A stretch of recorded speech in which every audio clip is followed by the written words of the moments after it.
All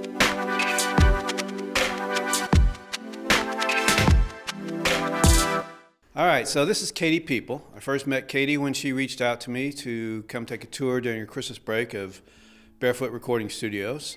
It was really cool. I usually don't get people to just reach out like that and ask that question, and so it sort of evolved into a relationship, a working relationship where she would email back and forth, and when she was moving out to LA, we traded emails, and before I knew it, she was working for Rich Costey, who's one of the big-time mix engineers in town. And when we started the In the Building thing, I thought, oh, Katie's a perfect person to speak to students and talk to them about how she transitioned from school into working in New York and in LA and now into the commercial world. So thanks for showing up, Katie. Thanks for having me. Really appreciate it. So like Tim said, I went to school in New York. I went to NYU, and then I stayed in New York for 3.5 or 4 years, just doing the industry thing. Also doing a bunch of odd jobs on the side to afford living in New York. And then about a year ago, I moved back here, met Tim. He generously connected me with a myriad of people. And then through probably one of those myriad people, met Rich, who I worked for up until like a month ago. And now I'm doing post-production work primarily. That's kind of the trajectory. Started working in recording studios when I was like 16. There was a school in Santa Ana. I went to high school in Santa Ana, and then there was a recording studio down the street. And I sort of hit them up and jumped in, and then that was it for like 10 years. So, yeah, that's where I've been. I think it's like, I'm kind of interested in talking to you guys just about like, being open to change and like things moving around and like trying to sort of keep up with the industry and keep up with your own needs as somebody who's like working in the audio world. There's a lot of different ways to approach the audio industry, I think, and like some of them are more romanticized than others, but they're all equally respectable, and I'm kind of just interested in like hearing like where you guys are at and like how you're hoping things proceed, and like what your goals are, and then we can go from there. And if you have any questions about New York or about Santa Ana or about LA, fire away. Who's first? Also, no pressure. I guess question for me would probably be how's like the environment, like music industry wise, like compared from like here in like New York, for the first part. Yeah, totally. I mean, here, like growing up here, it was just hanging out with a bunch of punk bands and like making weird recordings in this like weird basement studio that I worked at. And that was pretty low budget, no budget. And then New York was great. I worked at a studio called Mission Sound for like 4.5 years. And that was like, the industry there is like, it's not cliquey, it's just like really familial. And it's really easy to sort of fall into like tons and tons of friends who play music. And having gone to school there too, it's just like everybody that you're in school with is also a musician and has a band and has something they're interested in. And then you end up, anybody that you meet at the studio that you work at, if you work at a studio, it's also gonna immediately become a friend and a contact for you. And then coming out here, it's like that, but times however wide Los Angeles is compared to Manhattan, you know what I mean? It's just like, it's been really easy. The transition from New York to LA was really, really easy, I think primarily because of people like Tim and people like Eric, and there's just a community here that's been here for a really, really long time, and everyone is so inviting. Yeah.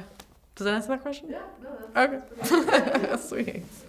Yeah, man. Alright.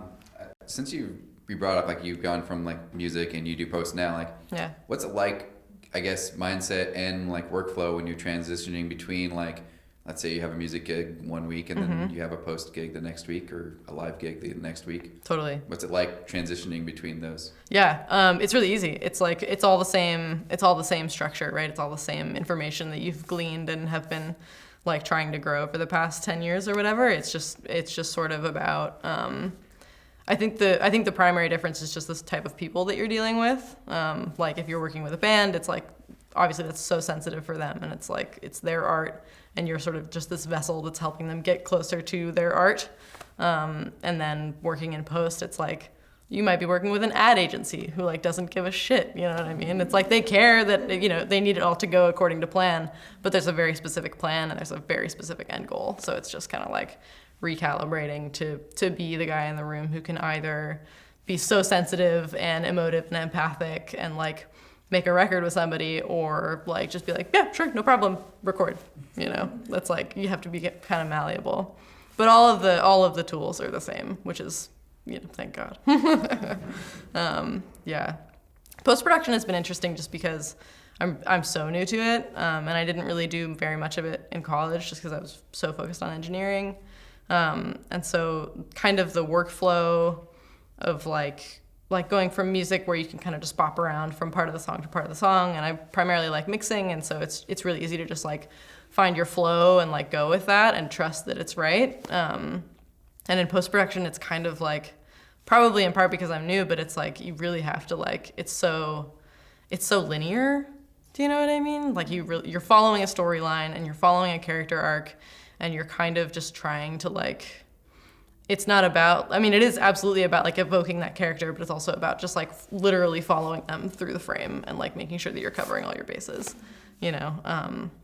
And I'm not used to like syncing footsteps and like, you know, like we were talking about like cloth and things like that. It's just so unfamiliar and not intuitive to me.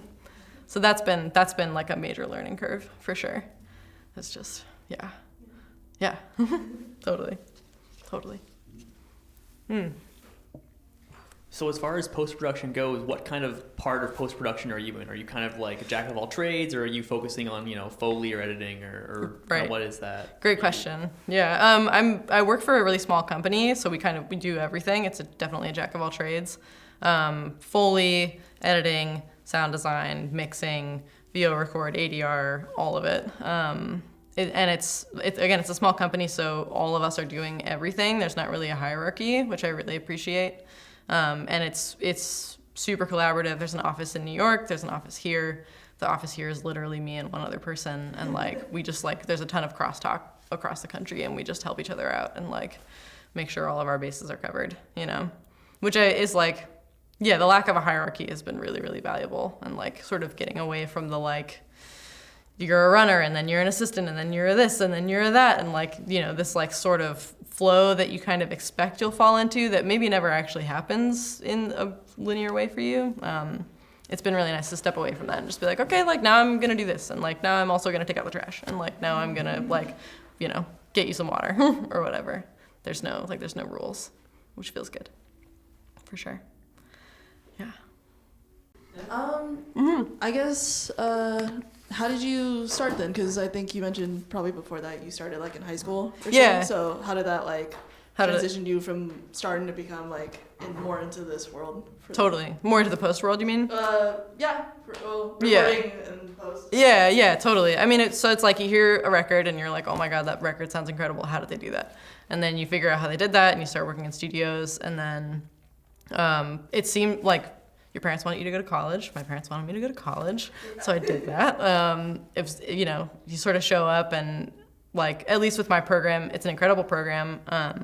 But I found that a lot of the things that I was learning, I was actually taking from like mentors and studios that I was working at during college, and not from the program itself.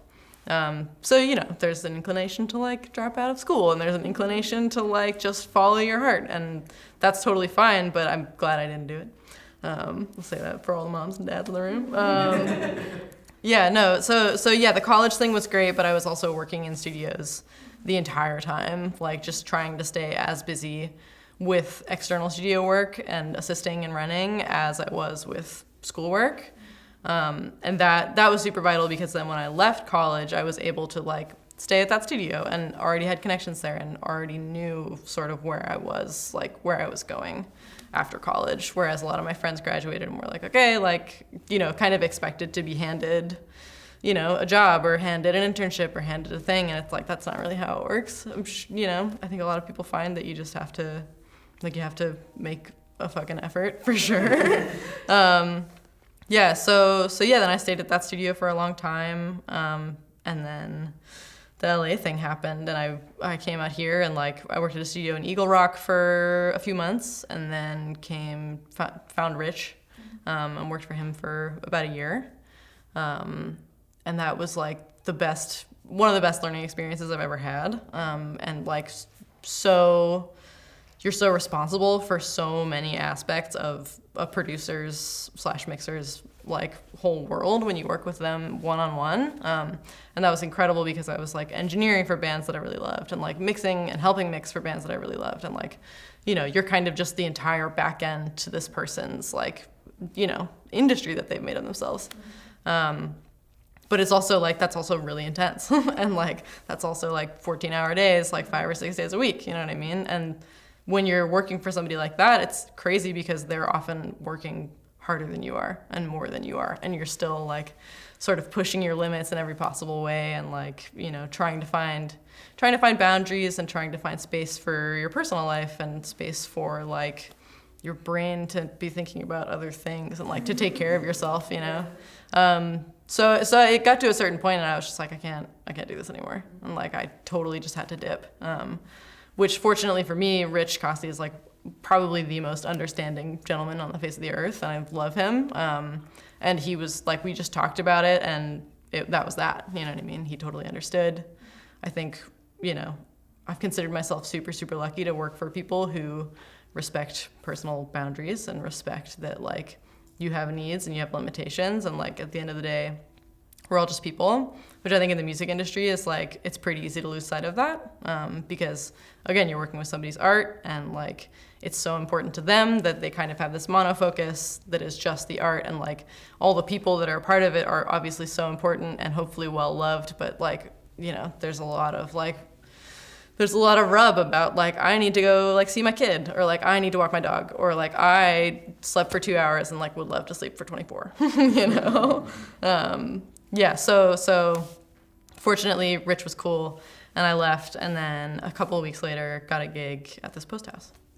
And I work from 10 to 6 and I have a lunch break, you know, and like, it's still, you know, I'm still using Pro Tools every day and I'm still like mixing and like challenging myself and finding, you know, it's like a very new and specific approach to audio that I think I said I'm totally unfamiliar with, and that feels really rewarding. And like, I'm sure in a lot of people's brains, it's like I've totally sold out, you know, because I work from 10 to 6 and like have a reasonable schedule and like, you know, I'm not making records every day, which I love doing. But this is just what suits me right now. And that's like really important to me, for sure. Yeah. So you said that you worked at a studio in Eagle Rock, and then you say you found Rich. What does that mean? Yeah. Yeah, I just found him on the street, you know? It was just like, he was just sitting there looking for an assistant and had a sign. Yeah, so I was working at this place in Eagle Rock, and I had like, you meet enough people in New York that live in LA that you kind of like have LA connections without ever meaning to when you're there and you don't need them. And then I just like did a bunch of cold calls when I moved out here. And one of them was this guitarist who lives here, who has a friend who owns a studio, and that studio owner has a friend named Rich who put out an email to him, who I met one day through the guitarist, and he put us in touch. It was like a very happenstance thing of like Rich's assistant quit or was like about to leave, and then like a day later I met this guy, and then a day after that Rich sent an email to him looking for an assistant. So like extremely fortuitous, and that's kind of been one of the overarching feelings about LA for me personally, is like that everything is just happening in this like impossibly like synchronized, like beautiful way of just like one thing happens then another, and then it's like that, and then it just feels like it's fated, you know what I mean?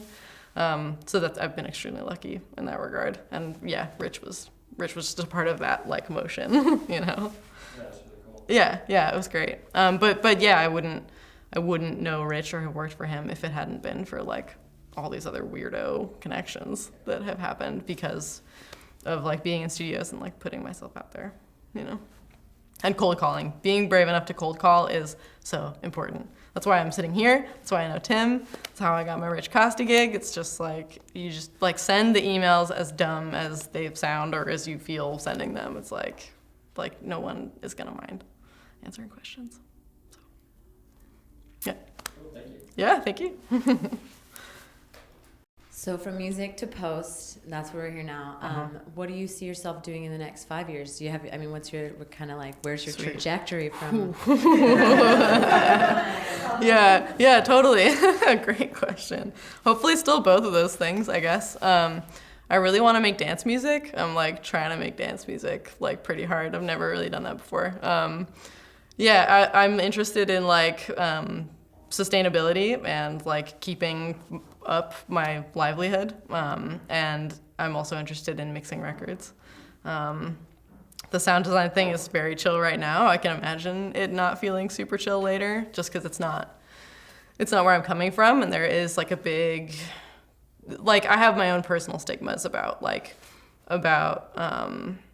I'm a musician and like I work in music and like this is what I do, and then there's this big blockade or like divide that I've created between that and sound design and Foley and all those things, where I'm like, I've never done this before, and like I don't know if I want to do it because I'm totally about music, and like there's just this stubbornness, that makes me feel like I don't know if I could do sound design forever. I probably totally could, if I was able to get over that like internalized, bullshit.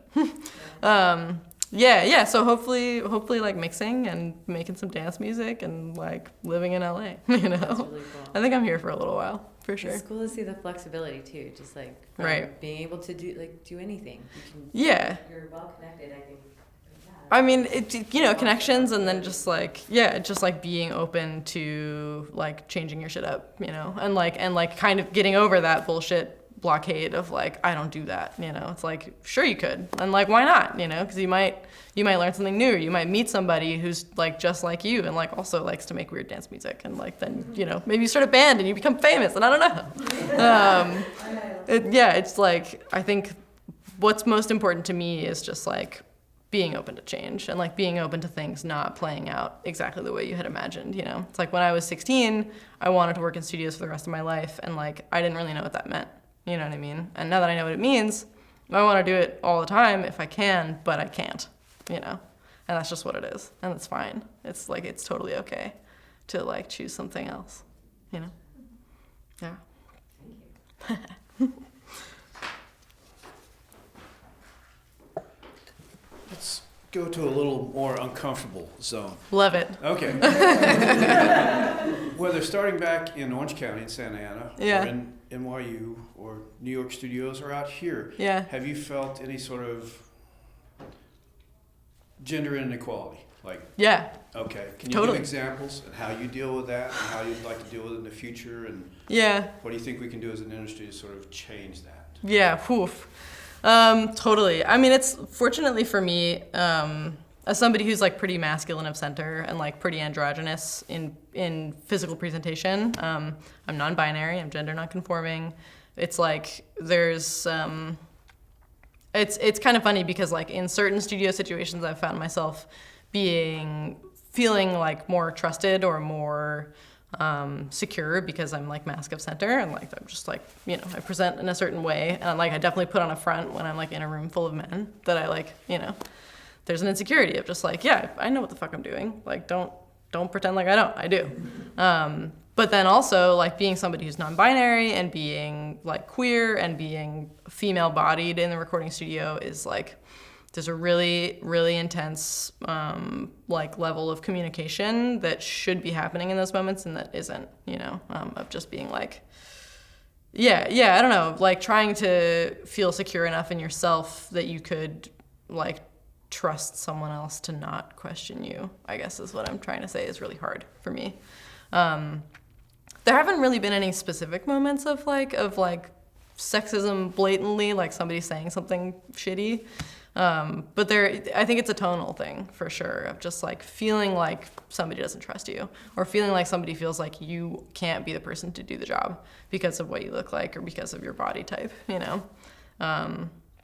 So it's been like, it's like hard to be at the sort of the forefront of like this massive like unlearning that needs to happen, this like, it's not just recording studio, it's like, it's everywhere. And it's totally internalized, and like it's internalized by women, and it's internalized by non-binary people, and it's internalized by like cis white men. It's just like, we all have this thing that we have to get over of like women not being good enough, or not being enough, period. And like, I think that maybe in the industry it's just about the way that we work, you know?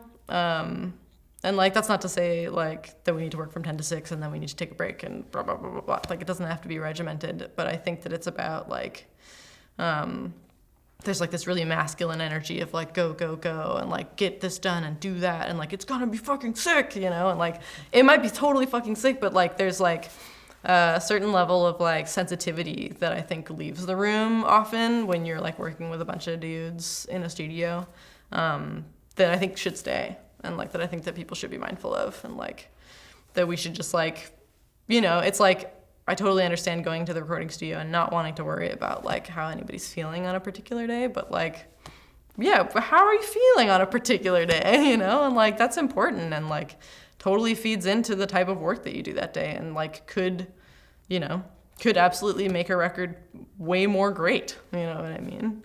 Just by like having that level of communication in the room too. I think would be tight. And I think it's maybe not happening as much as it could. But yeah, you know, feel it out. It's like, I think it's just like, there are a lot of hard conversations that people don't have the energy to have because they're working all the time, you know, and that's totally understandable. And I've often cowered away from having those hard conversations, and it's just like, sometimes that's what you have to do, but there's like, yeah, there's plenty to be had. So, hey. Anyways.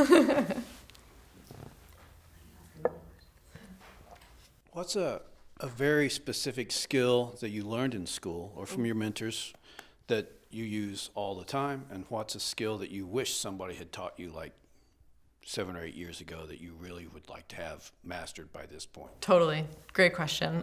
Skill that I've learned and that I use all the time, troubleshooting, soldering, like tech spec, you know, sheet madness of just like knowing how to trace things back enough to find the problem and knowing how to fix the problem. And like in college, like just being the person who knows how to patch talk back in the studio, and like knowing how to like, you know, why this one thing isn't working on any given day, which is in like a recording studio at a university is always going to be a truth. Like the universal truth that some shit is just broken. It's nobody's fault, but it's just what's happening. And like being the person who knows how to fix it, and being the person even who knew that it broke yesterday when somebody was in the studio doing something stupid is like, that's critical. Like, yeah, learn how to solder if you don't know how to solder. It's amazing. It's so fun. Yeah, so technical stuff, something that I didn't learn a lot of and that I wish that I had learned more of. Like, I think definitely this like conversation we're having about change, and this conversation about like malleability and like being open and kind of egoless about that, trying to be egoless about it. And then also like people skills, you know, like it sounds pretty, like I think for some people it's just totally intuitive. But for me, like people skills in a studio environment that is like really stressful and there's a lot going on, and you're like in charge of like 30 plus microphones that cost $20,000, and then also like talking to people and like making them feel comfortable and not showing them that you're like insanely stressed, you know, which maybe it's okay if they know that given the conversation that we're having. I'm not sure. But yeah, being able to sort of like bounce back between like this like having everything on lockdown or not and figuring it out, and then like making everybody else feel comfortable in a room is definitely something that I did not learn in school, and that I'm trying to keep up with constantly, for sure. Yeah, that's me. So going back to the studio type of thing, Mm-hmm. working those long hours, what are some of the things that you've, you know, done to help you get through that, or like just keep your nose to the grindstone, because it can be draining at times, like your work-life balance? Like how Totally. did you kind of juggle that, and like do you have any tips or tricks or? Right. Yeah. I spent a lot of time on the couch when I wasn't at the studio, just like watching some Game of Thrones. I think it's just about like, for me, it was really helpful to just like, when I left the studio, like whatever I needed to do in exactly that moment, I did it. You know what I mean? And like without any question whatsoever, and just like finding your inner guide and just like following that fully is great. Obviously resting as much as possible. I think staying hydrated in the studio is like extremely underrated. Drinking water is like gonna get you through the day way more than coffee will. What else helped me? Yeah, I don't know. I mean, it's like, it's funny to be coming off of like a year of 14-hour plus days, because it's like all the things that I came into that year with and that I promised myself weren't gonna fall apart have totally fallen apart. Do you know what I mean? And like there has been this awakening of just like, oh my God, like I did like totally lose control of this aspect of my life while I was doing this, and like, how did I let that happen, you know? Because I've always kind of promised myself that I wasn't gonna be the person who like lost sight of everything about their personal or other lives because of the studio, because it's important to me to have that balance. But it totally happened. And it was because like, you know, you work 5 or 6 days a week and then you spend Sunday on the couch, and like, it's okay to spend Sunday on the couch. And I think that that's important, but like, yeah, it's like, you got to do some emotional checking in, you know, you got to check in with yourself and just be like, okay, like, how am I going to go into the studio again tomorrow? And like, how is that going to feel fun and rewarding? And like, I think something that helped in that regard is just like not setting expectations, and not making rules about like how my time in the studio was going to go and how I expected it to go. Because every time I came to the studio and was like, okay, I'm going to leave at like 10 o'clock tonight, or I'm going to leave at like midnight tonight, and that's going to be it, you know, like that. Anything you tell yourself is going to happen in the studio is the thing that does not happen, you know? And so setting those expectations like totally dismantled me like in a lot of different ways, because I was always like, okay, like I'm going to have dinner with my partner tonight at home at like 9 o'clock. And that sounds totally doable given the schedule we have today.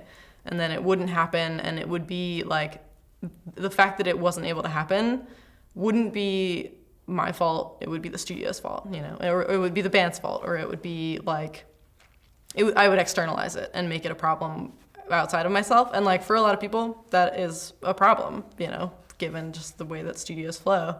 But it was more about just like me making this expectation that wasn't realistic, and that I probably knew wasn't realistic, you know. But yeah, there's like, it's so hard to like why isn't that a realistic expectation? You know, that's my question, I guess. And like, that's what I'm like, that's what I find myself pushing back against most in the studio. It's just like, no, can I just like, can we stop? Like, can we stop recording? Like, we're good for the day, right? Yeah. And I think especially in like lower budget scenes, it's a lot harder to like convince somebody that you're done, you know, or that like that vocal take was good enough, because like you paid for the studio for the day and you paid for the engineer, and like you got 12 hours. So like, why wouldn't you use 12 and a half or 13, you know, like just that pushing mentality, which is like so valuable at times and like has produced so much incredible art, is also like, yeah, it's also a problem sometimes, I think. So I think we've all probably felt that. It's just like, you know, and not even in the studio. It's just like, okay, like I'm done. Like, are we done? You know, and not being able to say that. Can you tell us about one of the times that you were just like one of the dopest times you've had either in the studio or? Sweet. Yeah. I worked, one of like the most fun sessions I've ever done was with Damon Albarn and the Gorillas. Or Gorillas, no the. I was working in New York, and like I had been at the studio. I had like an off and on relationship with the studio where I would be there for like a year and a half, and then I would dip and like make money doing other things, and then I would come back. And one of the times I came back, it was like we were like a month into me being back, and he got a cold call from Gorillas, and they were like, hey, we need a studio for like 2 weeks. The one that we were going to use is totally booked, so like, can we come crash? And it was insane. It was like it was just such a joyride, and like they've been doing it for so long that they have this flow, and you're sort of just following them. And they bring in, like Damon is so good at bringing in all these incredible guest artists that you like hadn't heard of ever before, and it's just such a vibe in the studio, and it feels so good to work with people like that who are just like they're so playful, you know what I mean? And like, I think to have that level of like play and energy and like joy in the studio is really, really special, you know, just to like watch somebody crank the speakers up as far as they'll possibly go and be like, no, but also yes, you know, to like be right there with them, and then also have to be the person who's like, you know, yeah, that was great. That was definitely one of the dopest. I got to work at United when I was like 26, like a few months ago, which was insane for me with Rich. We brought a band there, and like I'd been looking at photos of JJP's room at United for so long, and then like since I was 16 or 17 years old, and then at the age of 26 just like showed up and engineered there for like 2 weeks, which was like fucked up. It was so insane. It was absolutely absurd. And then I'm so bummed because I had to go back to Rich's studio and do some other work on the day that they like take the picture of you in the studio. So I'm not in the photo on the wall, which is for me like a personal minor heartbreak. But to work in United Studio A, like one of the best sounding rooms with the best sounding console at that age is just like I still think about that every day for sure. It's insane. It was such a gift. So yeah, that was fun. Yeah. So you mentioned a little bit about like being the odd man out in some places, but so like for like some of us going like into internships and such, like you'll be the odd man out, like jumping right in, right? What are some things that you kind of use to navigate like overcoming being the odd man out and like assimilating with everyone? Yeah, that's a really good question. I think in specifically like an internship or an assistant position, I think the easiest way to acclimate and have others acclimate to you is just to show them immediately that you have their back. Because like if you're the person who they're gonna rely on for food or for a mic or for changing cables or whatever, like just to be on top of your game is extremely helpful, because as soon as you show them that and they trust you more with the role that you're fulfilling, it doesn't really matter who you are, you know. Yeah, is that helpful? Yeah, and how about like also too, because like going from you were more music, now you're in post. How was that kind of like assimilation, going from like, well, I'm used to this workflow and now I've got this new beast to handle? Yeah, it's such a new beast. That's a good question, because I'm still looking for the answer. You know, I'm not used to being the new guy in the room at all, or being, you know, like being the person that people can't rely on in the room, like being an intern, being an assistant, being a runner. It's like you've got everybody's back, you know. And I'm so new to post that I just like can't have everybody's back, you know, because I still don't know what I'm doing totally. And after 10 years of taking that time at a very young age to figure it out and then being dialed in, it's really hard to give up that feeling of like being the person in the room who like knows where the Allen wrench is, you know. I don't know where the Allen wrench is. And it's like, it's definitely a moment of pride for me, and like something that I'm coming up against a lot.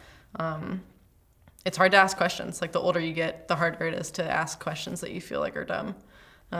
They're not dumb. It's never a dumb question, but there is, you know, there's pride, and there's wanting people to trust you, and wanting to like be good at what you do, you know. Yeah. It's a tricky one. Do you ever use analog tape? Yes. Yeah. Every once in a while. We used analog tape at this United session that I did. It was like tandem tape and Pro Tools, which was totally, I've never done that before. Yeah. It's not my strong suit at all. But it's extremely fun. And like I had my grandpa's old 1/4-inch like reel to reel for a really long time. Did a bunch of like sort of electronic music to tape in college, just like sort of as an homage to tape loops and, you know, that sort of genre and era of electronic music.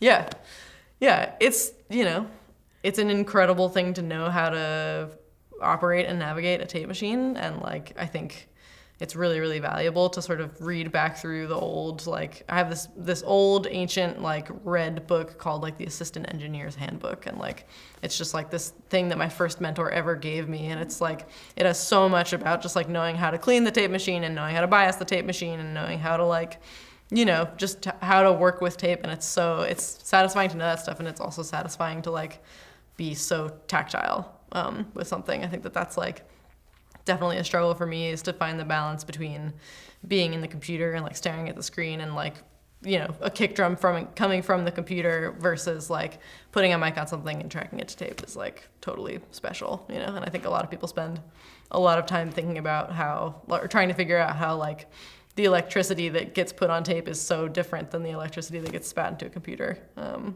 I think it's worth thinking about for sure. I have one other question. Yeah.